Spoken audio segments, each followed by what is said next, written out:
కిరణ్ అబ్బవరం గురించి మాట్లాడితే కా ముందు, కా తర్వాత అంటాం యాక్చువల్‌గా. కా సక్సెస్ అది okay.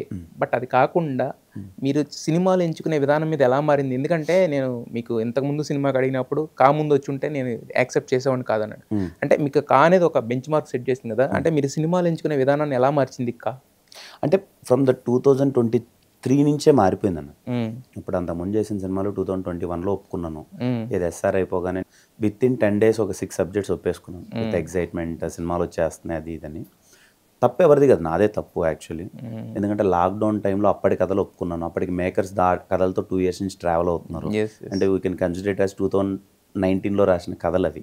They are waiting for it. నేను బాగానే ఉంటుందని వెళ్ళాము. చిన్న ఎక్కడో ఆడియన్స్ మారిపోయారు, వాళ్ళ టేస్ట్ మారిపోయింది.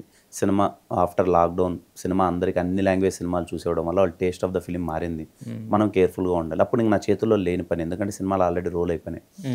దెన్ 2023 ఎగ్జాక్ట్లీ 2023 బిగినింగ్ నుంచి నేను ఐఎమ్ వెరీ కాన్షియస్. లేదురా ఇంకా నుంచి ఒప్పుకుంటే చాలా అంటే అప్పుడు వచ్చిన సినిమాలన్నీ అంటే బ్యానర్స్ వలన ఒప్పేసుకోవడమా? లేదంటే ఎగ్జాక్ట్లీ అంటే పెద్ద బ్యానర్స్. అప్పుడు రాజావారి రాణి గారు ఎస్ఆర్ కళ్యాణ మండపం అన్ని కింద మీద పడి చేసుకున్నాం. అవును. ప్రొడక్షను అన్ని కింద, డిస్ట్రిబ్యూషన్ దగ్గర నుంచి ఏం చేయాలి ఎలా చేయాలని అన్ని కింద మీద పడ్డాం.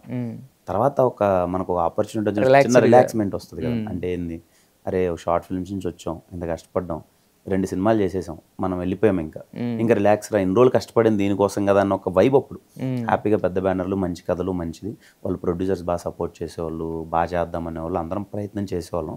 ఎక్కడో కథలు చిన్న ఓల్డ్ ఫార్మాట్ అవ్వడమో, చిన్న టెంప్లెట్ అవ్వడమో, ఏదో అవ్వడమో మిస్ఫైర్ అయింది సో కాల్డ్ రీజన్స్ వల్ల, whatever the reason.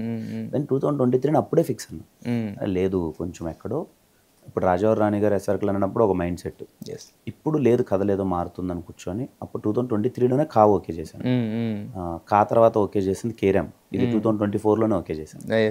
So అక్కడి నుంచి చేసే కథలు ప్రతి ఒక్కటి కేర్ఫుల్గా ఉన్నానండి. ట్రీట్మెంట్ దగ్గర నుంచి ఒక కథని మోర్ దెన్ స్టోరీ బాగానే ఉంటే సరిపోదు, ఇప్పుడు ఎగ్జిక్యూషన్ దగ్గర నుంచి బయటకు వచ్చేంత వరకు ఎలా ఉండాలి అన్నది వెరీ ఇంపార్టెంట్ అయిపోయింది. ఇప్పుడు అవన్నీ ముందే డిస్కస్ చేసుకోండి డైరెక్టర్స్తో. వర్క్ వైజ్ చాలా కాన్ఫిడెంట్గా, చాలా హ్యాపీగా ఉన్నాను. అయితే కా మీ లైఫ్లో తీసుకొచ్చిన చేంజెస్ అన్ని లైఫ్లో ఒకేసారి జరిగిపోయాయి. అప్పుడు ఆ లైఫ్లో పెళ్ళి అయిపోవడం, అప్పుడే పెళ్ళి అవ్వడం, ఓ పక్క పెళ్ళి అవుతున్న టైంలో ఇమీడియట్లీ కా అయిపోవడం, కా రిలీజ్కి ఇంకా 10 డేస్ ఉందన్నప్పుడు తిను ప్రెగ్నెంట్ అని తెలియడం. ఎగ్జాక్ట్లీ 10 to 15 డేస్ ఉంది అనుకుంటా. వీఆర్ ఇన్ దిస్ ప్రమోషనల్, నేను ఏదో షూట్ టెన్షన్లో ఉన్నప్పుడు తెలిసింది తను ప్రెగ్నెంట్ అని. Too many emotions at a time. ఓ పక్క గుడ్ ఎమోషన్స్ గుడ్ ఎమోషన్స్ అన్నీ అయినాయి. బట్ కా ఏంటంటే నేను నాకు తెచ్చిపెట్టింది నమ్మకమే. ఇప్పుడు మనం ఎవరమైనా ఏదైనా పని చేసేటప్పుడు మనకు జడ్జ్మెంట్ ఉందనుకుంటాం, ఆ జడ్జ్మెంట్ ఫెయిల్ అయిందంటే మనము డౌట్ పడిపోతాం, అరే మనం రైట్ ట్రాక్లో లేమేమో, సరిగా ఆలోచించట్లేదేమో ఫీలింగ్ వచ్చేస్తుంది. నేను నా జడ్జ్మెంట్ ఉన్న ఫిలిమ్స్ ఎప్పుడు వర్కౌట్ అయ్యాయి. నేను అన్ని కంప్లీట్గా కేర్ తీసుకుని తర్వాత ఏంది నేనేదో చేస్తున్నాను ఏదో ఉంది కదా, మళ్ళీ నా జడ్జ్మెంట్ అసలు ఇంకెవ్వరు ఇన్వాల్వ్మెంట్ లేకున్నా కంప్లీట్గా నేను కూర్చున్న జడ్జ్మెంట్, ఇది ఇలా చేస్తే బాగుంటుందేమో, కథ ఓకే చేసుకోవడం, డైరెక్టర్స్ని ఓకే చేసుకోవడం, చేస్తే బాగుంటుందేమో అనుకున్నది కా.